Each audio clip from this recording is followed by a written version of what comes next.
this is my project. I did a virtual private network for Golden Bay Hotel. Golden Bay Hotel is based in Cyprus, which I visited during the summer. I asked them about their network, and I decided to make improvements on it. I am to answer in this project, is a remote VPN useful for a hotel? What is a remote VPN?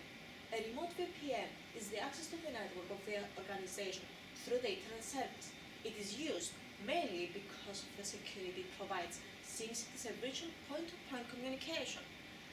The main use of the VPN is to transfer encrypted files across the virtual network.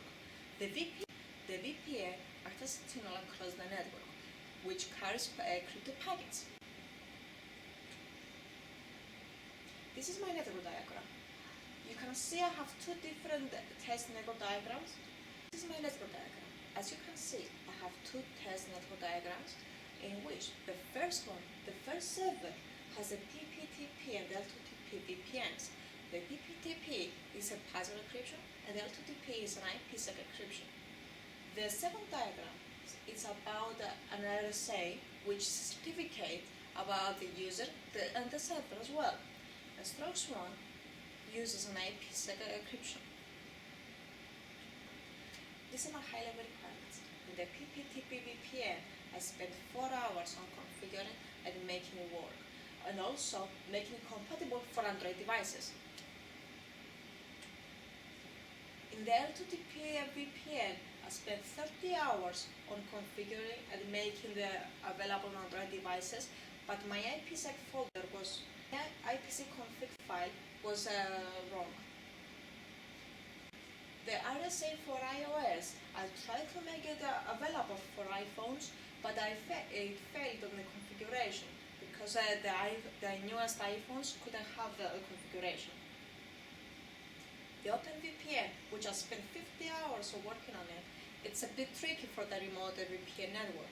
The cost of the research, I spent 26 hours on the OpenVPN, 15 hours on the L2TP, 5 hours on PPTP, 6 hours on RSA, 8 hours of VPN using usability, 3 hours of VPN on phones, in total of 63 hours. In order to make a project work, I had to do some testing. I did a usability testing, a user testing, and a performance testing. A performance testing on the CPU performance. The total cost of my project was £44,000, which means I spent 200 hours on this project. These are my results for my user testing. I used 5 users, which every device means it's a corporate-owned, person-enabled device. It means that the hotel, or in this case me, I gave a setup device to the user to test it or to use it. A boy device is a bring your own device. This means that the users use their own devices for this network. The second user failed on the boy device using the PPTP service. That is because the user used an iPhone and the PPTP couldn't work on the iPhones. And so the same happened with the fifth user. This is my CPU testing.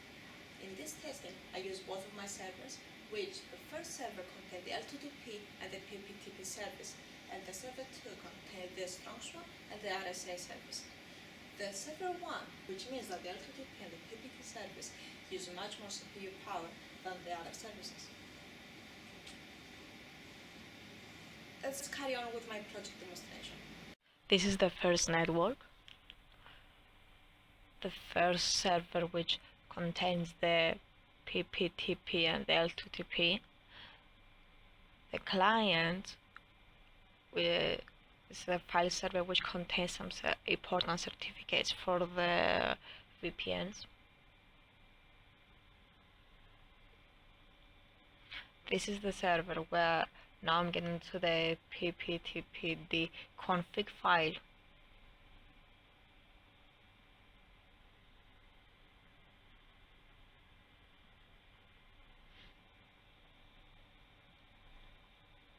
This is the config file.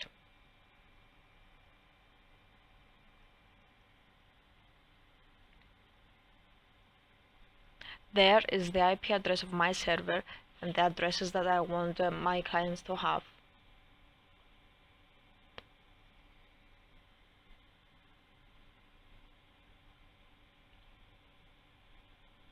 This is the chat secrets file, which contains the usernames and the passwords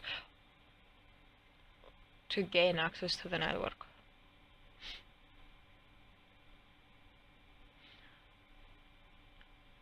And the server is the different VPNs that can be used.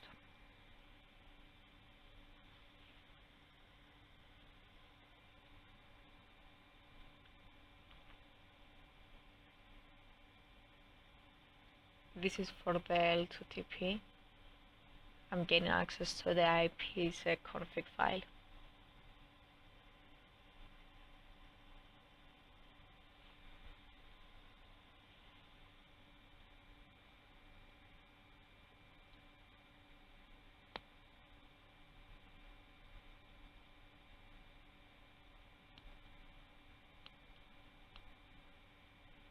In the config file there were some encryptions like MD5, but unfortunately the config file didn't work for a reason.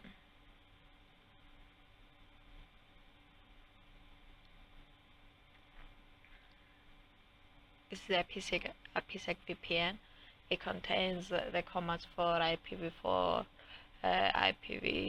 IP forwarding, and some other commands about the server.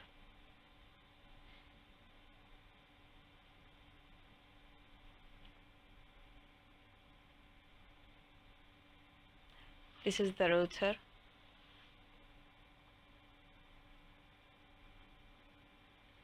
And these are my interfaces.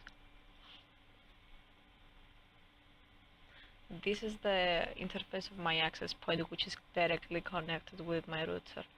The clients are gaining wireless access with the access point. Hi, I'm gonna show you how to do the VPN. First of all, I choose my access point, which is this. I set up a static address because I didn't connect the access point to the Ethernet. The university firewalls will block the VPNs. So I gave it a static address of 192.168.150. It is still in the range of DHCP, so that will be fine. It does get a DHCP address. And when I go to more, I go to VPN, add VPN profile. I give it a name, any name I want. And this is my server address. The PPTP uses a password encryption, which is considered good.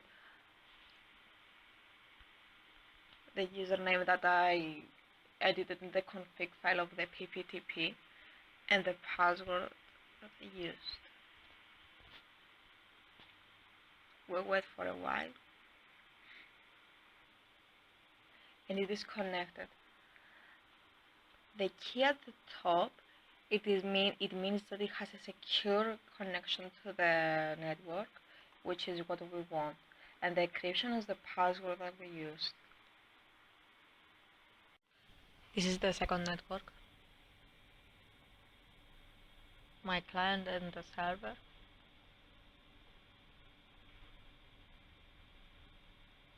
I'm getting access again to the IPsec config file.